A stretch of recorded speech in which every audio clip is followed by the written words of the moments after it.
Good morning दोस्तों। आज हम एक नई कहानी सुनते हैं।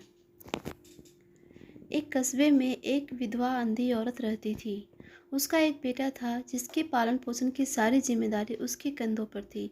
वह अपने बेटे को पढ़ा लिखा कर एक बहुत बड़ा आदमी बनाना चाहती थी, इसलिए उसने उसका दाखिला कस्बे के सबसे अच्छे स्कूल में किया। वह दिन रात मेहनत करती ताकि बेटे की स्कूल की फीस दे सके। लड़के के स्कूल के बच्चे उसकी माँ के बारे में जानते थे। वे सब उसे अंधी का बेटा कहकर चिढ़ाते थे। लड़का इससे बहुत परेशान था। उसे अपनी माँ पर शर्म आने लगी थी। वह उसके साथ कहीं भी आने जाने से कतराने लगा था। जब लड़का बड़ा हुआ तो उसकी शहर में अच्छी नौकरी लग गई।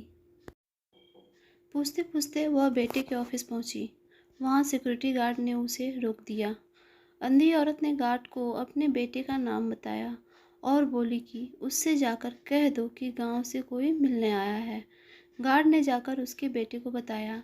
बेटे ने ऑफिस की खिड़की से देखा तो उसे अपनी माँ गेट के बाहर खड़ी नजर आई। वह ऑफिस में सबके सामने अपनी माँ की वजह से शर्मिंदा नहीं होना चाहता था। उसने कहला दिया कि वह ऑफिस में नहीं है। उसके बाद अंधी औरत वहाँ से चली गई। शाम को वह लड़का ऑफिस से घर जाने के लिए निकला। रास्ते में एक जगह काफ़ी भीड़ जमा थी। वह अपनी गाड़ी रोककर भीड़ के पास पहुंचा और तो बीच सड़क में अपनी माँ को मरा पाया। उसके हाथ में एक चिट्ठी थी जिसमें लिखा था, बेटा, बड़े दिन हो गए थे, तेरी कोई खबर नहीं मिली। चिंता हो रही थी इसलिए तुझसे मिलने चली आई। तू तो अब बड़ा आदमी बन गया है। तुझसे मिलना अब शायद मुझ गरीब की किस्मत में नहीं, लेकिन मैं बहुत खुश हूँ तेरे लिए। तूने अपना ही नहीं मेरा भी सपना पूरा किया। मलाल है कि तेरी तरक्की देख नहीं सकती।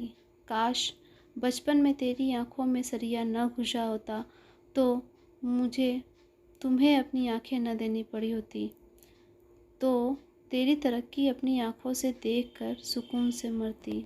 तेरी अंधी माँ। ये पढ़कर लड़का फूट फूट कर रोने लगा।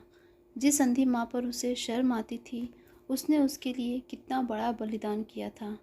वह आत्मग्लानि से भर उठा और जिंदगी भर खुद को माफ़ नहीं कर पाया।